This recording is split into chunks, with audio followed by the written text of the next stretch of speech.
Dear anak, nang dumating ka, nalaman kong totoo pala yung sinasabi na mahirap pero masarap maging nanay. Paglaki mo, huwag mong kalilimutan, ikaw ang pinakamahalagang biyaya namin ng daddy mo.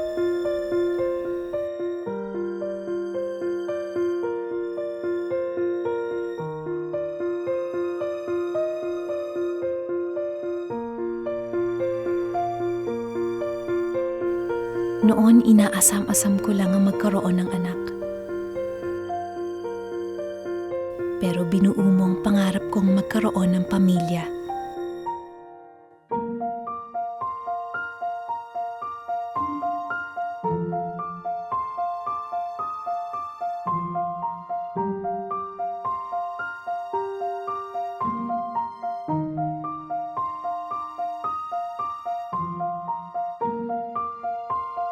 Tandaan mong sa bawat pagsubok na pagdadaanan, tatag ng puso ang kailangan.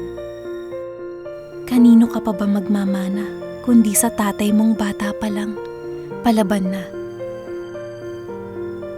Kumapit ka lang anak, ano man ang iyong maging problema.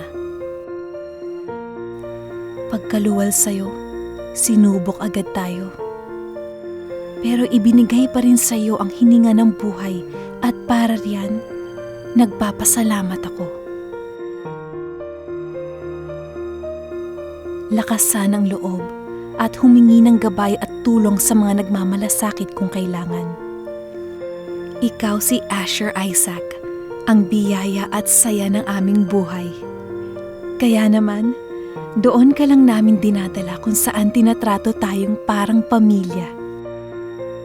Ipinagkakatiwala ka namin sa mga alam naming di ka iba kong ituring.